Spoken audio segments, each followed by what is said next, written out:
WCBI News at 10 starts now.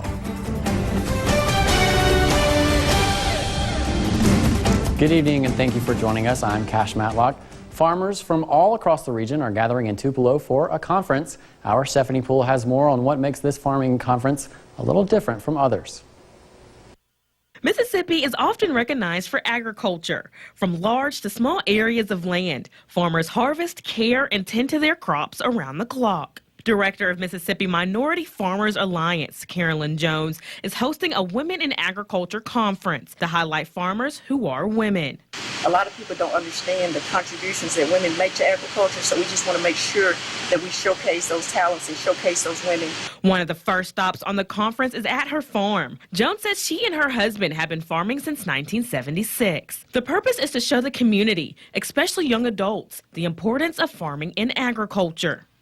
And a lot of young people don't know the history of farmers in Mississippi and farmers all over the world, actually. And that's one of the things that we work to do is introduce that type of education to students. They're going to have to understand the value of farming, and they're going to have to understand the history of farming. Jones says Alcorn State University is helping sponsor the tour, and the USDA will have a hand for safe food handling and practices. Knowledge, Jones says, is key when it comes to having a green thumb. Trying to make people understand that you don't have to have 100 acres of land in order to be able to have a farm. You can grow fresh fruits and vegetables in pots. Jones says the final day of the conference will end with a hospitality night with the Mississippi Minority Farmers Alliance. Make sure that they're aware of the contributions that are made by females to the agriculture industry. It's a community thing, and everybody is a part of the community. So we always try to stress that we're in the community, we're a part of the community, and we want to make our communities better. Reporting in Monroe County, Stephanie Poole, WCBI News. Jones is expecting around 200 people for the farm tour on Monday. The Women in Agriculture Conference will be held until the 30th.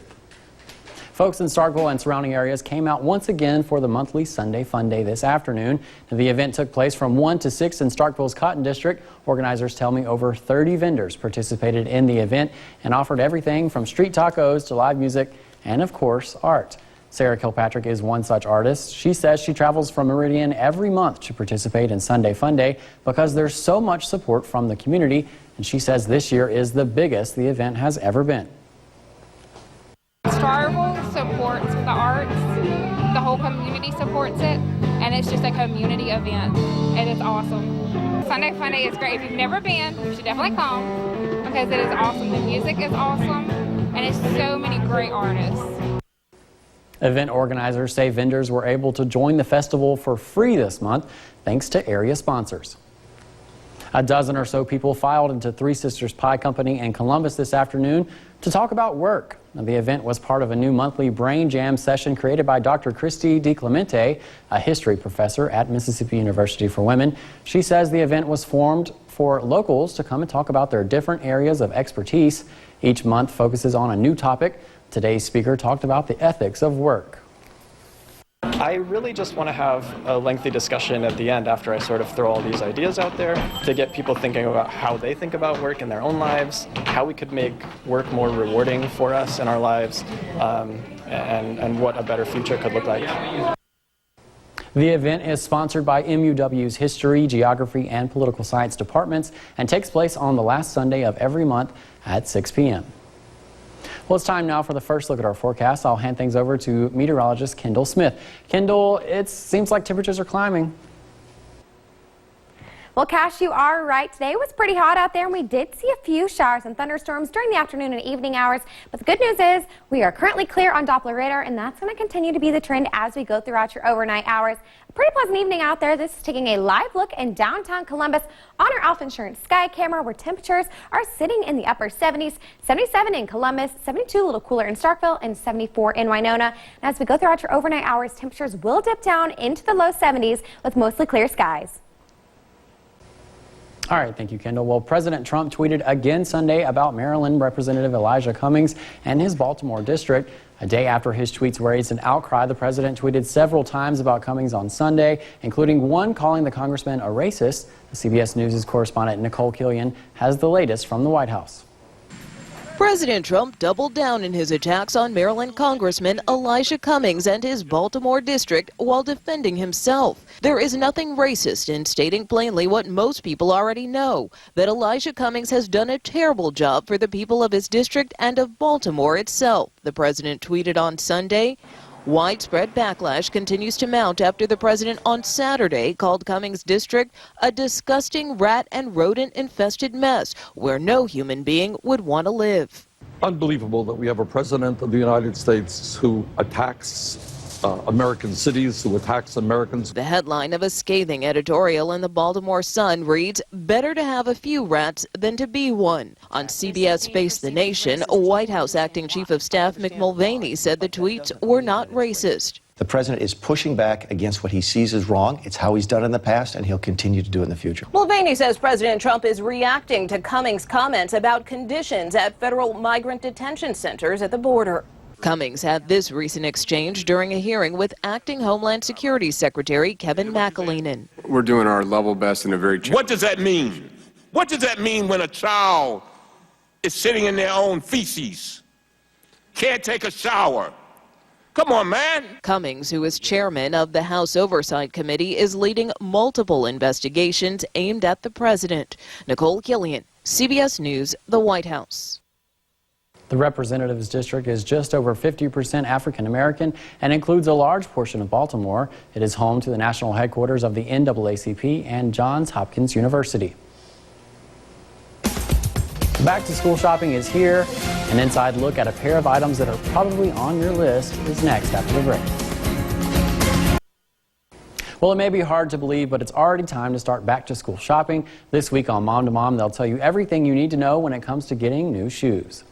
Today on Mom to Mom, we're talking about back to school shoe shopping.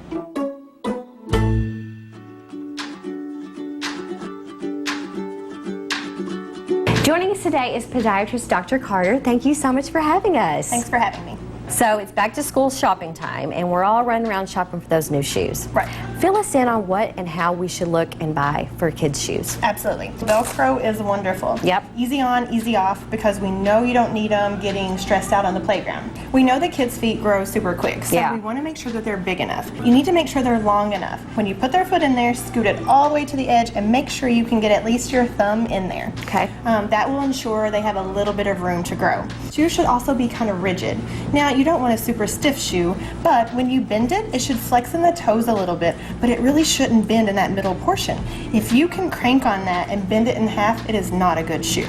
Something else you should look for is an accommodative shoe. What that means is one that will open up, it will expand, and especially for kids with flat feet, you need to be able to put an orthotic in it. If they can't fit an orthotic in their shoe, then they're not going to wear it.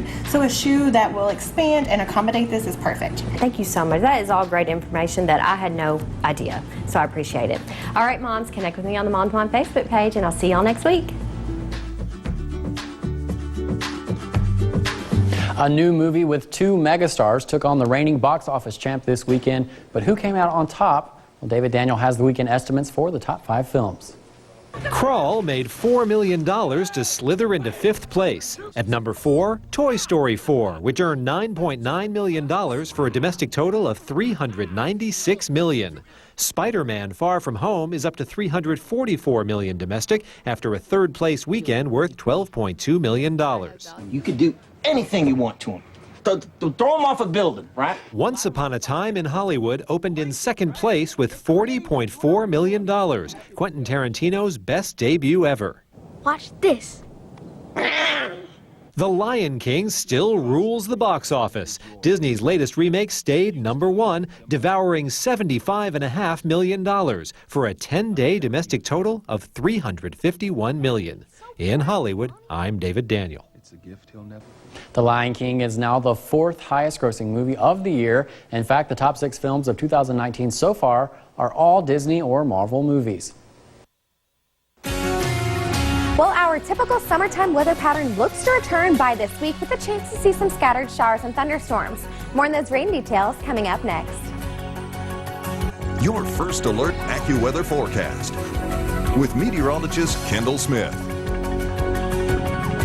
Well, it was a really pleasant day across the area. Check out this picture sent in to us by John Smith of the WCBI studio in downtown Columbus earlier this afternoon.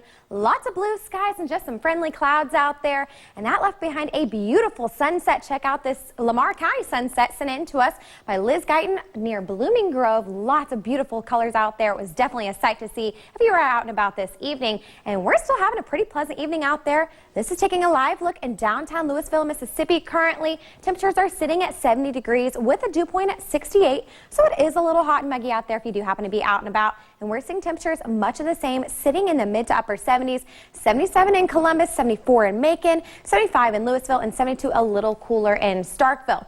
Now, as you go throughout your overnight hours, temperatures will dip down into the upper 60s and low 70s. It will be another clear and quiet evening, much like what we saw yesterday. It will be a nice night, however, with the winds calm out of the southeast. So we are seeing mostly clear skies out there, and this is going to continue to be the trend as we go throughout the overnight hours. Stopping this at 6 a.m. tomorrow morning, we're still seeing clear skies, lots and lots of sunshine to start off your Monday morning. But the clouds, however, do look to increase by lunchtime, and then by the afternoon, early evening hours, we could see some isolated showers and thunderstorms starting to pop up out there. But the good news is they won't last very long, and then we'll clear those rain chances right back off as we head into your Tuesday. So if you're hoping to wash your car over the next several days, Monday looks good. Tuesday, however, I'm going to have to say you should hold off. But then Wednesday and Thursday looks to be good again because it's just going to be our typical summertime weather pattern. So on Tuesday, those rain chances I was just talking about, Tuesday morning looks to see some isolated showers and thunderstorms out there. We might get a break from the rain during lunchtime, but then those rain chances are going to come back in during your afternoon and evening hours. This is stopping this during the afternoon on Tuesday. And we will clear things back out heading into your Wednesday morning. Looks to be dry. During the afternoon on Wednesday, could see a pop-up shower or two. Most of us should stay dry, and then we'll clear things back out heading during your overnight hours for Wednesday. So area-wide tomorrow, temperatures will top out in the low 90s. Looking at much of the same for our southern counties, low 90s as well. And then West Alabama, you guessed it, low 90s. Looking at 93 in Reform, 93 in Vernon, and 93 in Aliceville. So this is where we should be for this time of the year. Low 90s, 92, 93. This is average. So this is basically summertime weather in Mississippi and Alabama. So for Monday, looks to be nice. We're going to ramp those rain chances back up for your Tuesday. Temperatures will cool off just a little bit to the upper 80s. But then we're going to have a little bit more rain to talk about to finish out your week. Temperatures will be in the low 90s throughout the remainder of the week, and lows will be in the upper 60s and low 70s. 60 schools in 60 days continues with Starkville Academy. See the preview next in sports with Courtney. Your WCBI Sports with Courtney Robb. Stop number 35 on the high school football tour takes us to Starkville Academy. The Volunteers are no strangers to success and attribute that to prioritizing their defense. WCBI's 60 Schools in 60 Days is brought to you by Sparklight. Chase Nicholson and the Starkville Academy Volunteers have set a standard of success. Our guys just buy in and they work hard and they want to outwork people, and then we put so much emphasis on our defense, you know, and so to me those are our two keys. Yes, I'm an offensive coach and I want to score points, but if the defense is at a high level, it's going to be very hard for the team to score. You've heard the saying before that defense wins championships. Defense was a big factor for the Vols the year they won the state title back in 2017. That season, Starkville Academy didn't let up a single point in 6 games. In 2018, 3 of the Volunteers' opponents failed to put a score on the board. Nicholson believes a strong defense allows the offense to succeed. They're going to steal us some points, whether it be in field position, whether it be a turnover, whether it be a pick six or a scoop and score. The defense is going to find ways to score for us as well, and we put all our emphasis on that, and we take not the next best players, but we take the best players we can on offense and do what we can. And if they happen to be some of the same people, that's fine too. But our defense is going to be number one. Last season was the year this team wanted to prove they didn't believe in rebuilding years, and this season will be no exception. We really had to start over because we've basically lost our whole defense, lost a lot of the offense. And I think we're going back just as strong, honestly. We're going to come out and play as the best we can play, and then show everybody else that this isn't a rebuilding year and you can't underestimate us. We would love to have 10 people coming back. but then we probably wouldn't have had the success we had last year or the year before that. So it's all part of the way. We're excited about the guys stepping up in the roles, these part-time guys becoming full-time guys, just excited about where we are now. This is a fun, interesting group of guys, and so people are going to say it's a rebuilding year. We don't rebuild. While turnover may make some teams nervous, the Volunteers remain confident in the legacy that each class has built throughout the years. Trying to win. Because everybody's doubting us this year because everybody graduated last year. So trying to prove everybody wrong. That's what everyone wants the outcome to be, is to get a ring on their finger. And we've had that feeling before my 10th grade year, and that's what I want again. You have to have a goal, and if that's not your goal, then what are you doing out here? That's a small piece of the whole puzzle, and we know that. So we're able to take that and put it far, far at the end, but you're still going to see it off in the distance. Or what are you fighting for? Now, how are you going to get there? You got to beat Lamar. You got to beat French Camp. You got to beat Knox Pater, and you got to go from there and continue to play every single week, or you're not going to reach that. The Volunteers begin its season against Lamar Academy on August 23rd. In Starkville on the high school football tour, Courtney Robb, WCBI Sports. Well, coming up on the high school football tour, we're checking in with more Academy stops. Stop number 36 on Monday is going to be checking in with the Heritage Academy Patriots. Then for stop number 37 coming up on Tuesday, we'll go over and check with the Winston Academy Patriots. Then coming up for stop number 38 on Wednesday, we'll be heading over to Oak Hill Academy. And then for stop number 39 on Thursday, we'll be checking in with Winona Christian. As always, if you've missed any of those stops along the way, you can always go check those out on our website at WCBI.com. Well, Kyle Schwarber, have yourself a day. Highlights from Game 3 in Milwaukee are coming up after the break. Stay with us. Saturday's matchup to Milwaukee exposed the struggles that the Chicago Cubs have experienced all season long, which is, of course, its struggling bullpen. After already losing games 1 and 2 on the road this weekend, the Cubs desperately needing a win to avoid a sweep. Kyle Schwarber had fans wondering if this was the home run derby or a regular game with the bases loaded. Schwarber showing you why they call him Schwar Bomb, a grand slam to get things going early. Chicago goes up 4-0. The Brewers would be up to bat. Aguilar fouls a pitch right off. Anthony Rizzo showing some hustle, reaches right over the wall and makes the snag, and it's so good that you need to see it twice. Rizzo making the backhand catch and avoiding the fans. The Cubs keep their 4-0 lead.